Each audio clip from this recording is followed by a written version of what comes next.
अकड़ से कि तुम गर्दन झुकाने को राजी नहीं, समर्पण की तुम्हारी तैयारी नहीं। ये तो प्रतीक है गर्दन को लटका देना जैसे कट गई, ताकि तुम झुक सको। और जैसे ही गर्दन झुकती भीतर देखना आसान हो जाता, जैसे ही गर्दन झुकती विचार मुश्किल हो जाते। अब तुम सुनने की कोशिश करना। अभी तक तुम मंत्र का उच्चार कर रहे थे, अब तुम मंत्र के साक्षी बनने की कोशिश करना, और तुम चकित होगे कि तुम पाओगे कि भीतर सूक्ष्म उच्चार चल रहा है। वो ओम जैसा है, ठीक ओम नहीं है, क्योंकि भाषा में उसे लाना कठिन है, ठीक ओम जैसा है। तुम अगर शांति से सुनोगे तो अब वो तुम्हें सुनाई पड़ेगा। शरीर से तुम हट गए, पहले मंत्र के प्रयोग ने तुम्हें शरीर से काट दिया, दूसरे मंत्र के प्रयोग ने तुम्हें मन से काट दिया। अब तीसरा मंत्र का प्रयोग साक्षी भाव का है, और इसलिए ओंकार से अद्भुत कोई मंत्र नहीं है, ओम से अद्भुत कोई मंत्र नहीं। राम, कृष्ण, महावीर, बुद्ध प्यारे, लेकिन मन के बाहर ना ले जा सकेंगे, क्योंकि उनकी प्रतिमा उनका रूप है, ओम अरूप है। और बुद्ध, कृष्ण, जीसस, उनके साथ तुम्हारा लगाव, भाव, प्रेम, आसक्ति वो है, वो मन के बाहर ना ले जाने दे। ओम बिल्कुल अर्थहीन, ओम बड़ा अनूठा है, इसमें कोई अर्थ नहीं, न इसका कोई रूप, न इसकी कोई प्रतिमा है, न इसकी कोई आकृति, ये वर्णमाला का हिस्सा भी नहीं, और ये निकटतम है उस ध्वनि के जो भीतर सतत चल रही है, जो तुम्हारे जीवन का स्वभाव है।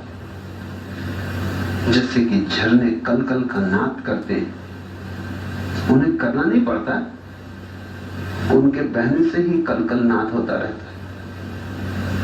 जैसे हवा गुजरती वृक्षों से तो एक सरसराहट की आवाज होती, वो उसे करनी नहीं पड़ती, उसके गुजरने से और वृक्षों की टकराहट से हो जाती। ऐसे ही तुम्हारा होना ही इस ढंग का है कि उसमें ओम गूंज रहा है, वो तुम्हारे होने की ध्वनि, the sound of your being.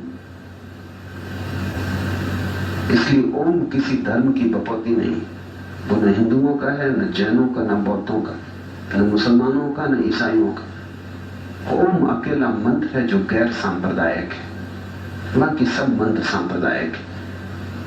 ये तुम चकित होगे कि जैन भी ओम का उपयोग करते हैं, बौद्ध भी ओम का उपयोग करते हैं, ईसाई भी उपयोग करते हैं, मुसलमान भी। थोड़ा फर्क है, वो ओम की जगह अमीन का उपयोग करते हैं, वो ओम का ही रूपांतरण,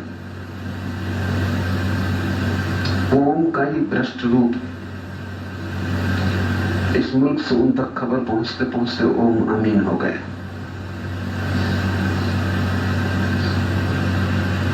क्योंकि ये इसका संबंध सोच विचार से नहीं है। ये तो जो लोग भी निसोच में डूब गए उन्हें सुनाई पड़ा है। तो दो चरण तो तुम मंत्र करोगे, तीसरे चरण में तुम मंत्र को सुनोगे, श्रावक बनोगे, साक्षी बनोगे। दो तक करता रहोगे क्योंकि शरीर और मन कर्तव्य का हिस्सा है, और तीसरा चरण साक्षी भाव का है। तो तीसरे चरण में तुम सिर्फ सुनना,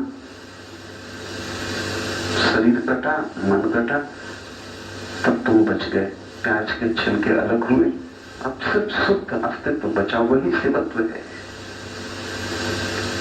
और एक बार इसका स्वाद आ जाए तो फिर तुम जल्दी जल्दी जाने लगोगे, फिर स्वाद ही खींचने लगेगा, फिर स्वाद एक मैग्नेट बन जाता है, और जिसमें हमें स्वाद आता है उस तरफ हम सहज ही चले जाते हैं।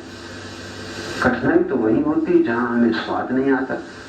तुम ध्यान लगाते हो, नहीं लगता क्योंकि तुम्हें स्वाद नहीं आया। अभी पहला स्वाद आ जाए उसके बाद कोई अड़चन न होगी, फिर तो मन वहां अपने आप पहुंच जाता है। जरा समय मिला, आंख बंद की कि दिल के आईने में है तस्वीरें यार। जब बाजार में, दुकान में कहीं मौका मिला, जब जरा